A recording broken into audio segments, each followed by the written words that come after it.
പ്രതിപക്ഷ നേതാവ് V D Satheesan നയിക്കുന്ന UDFന്റെ പുതുയുഗയാത്രയ്ക്ക് ആറ്റിങ്ങലിലും ആവേശോജ്വലമായ സ്വീകരണമാണ് നൽകപ്പെട്ടത്. ആറ്റിങ്ങൽ മൂന്നുമുക്കിൽ നിന്നും ഘോഷയാത്രയായി സമ്മേളനവേദിയായ മാമ മൈതാനിയിലേക്ക്.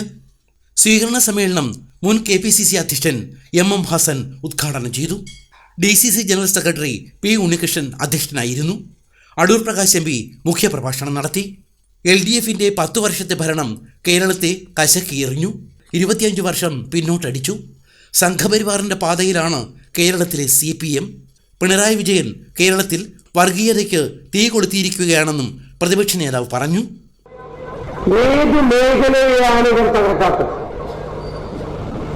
ഇവർ തകർത്ത് കശക്കിയെറിഞ്ഞ ഈ സംസ്ഥാനത്തിന്റെ സ്ഥിതി നമ്മൾ പരിശോധിച്ചാൽ പരമദയനീയമാണ്.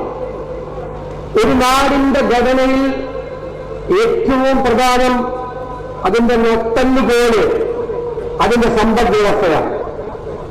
ദൗർഭാഗ്യകരമെന്ന് പറയട്ടെ, കേരളത്തിന്റെ നട്ടെല്ല് തകർന്നു കിടക്കുകയാണ്. അടുത്ത മാസം ശ്രീ പിണറായി വിജയൻ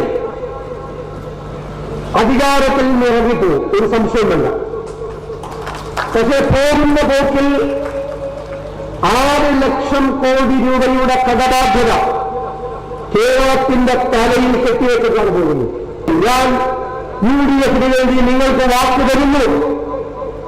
ഇനി നമ്മുടെ കേരളം പുറകിലേക്ക് നടക്കില്ല. ഇനി നമ്മുടെ കേരളം മുന്നിലേക്ക് കുതിക്കുക തന്നെ ചെയ്യും. ഇവരാരും ഇതൊന്നല്ലല്ലോ ചർച്ച ചെയ്യുന്നത്. ഇവർ ചർച്ച ചെയ്യുന്നത് വർഗീയതയാണ്. സംഘപരിവാറിനെ നമുക്കറിയാം.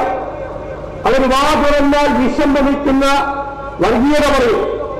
പക്ഷേ സംഘപരിവാറിന്റെ അതേ വഴികളിലൂടെ കേരളത്തിലെ CPM സഞ്ചരിക്കുക.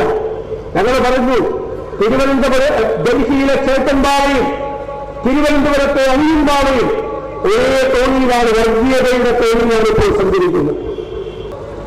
ആശാ വർക്കർമാർ, അംഗൻവാടി ജീവനക്കാർ, പ്രീ പ്രൈമറി ടീച്ചേഴ്സ്, പാചക തൊഴിലാളികൾ, ലോട്ടറി തൊഴിലാളികൾ, ഭിന്നശേഷിക്കാർ, KSRTC പെൻഷൻകാർ, എല്ലാവരുടെയും വിഷയങ്ങൾക്ക് UDF പരിഹാരം ഉണ്ടാക്കും. പ്രത്യേകമായി പരിഗണിച്ചു.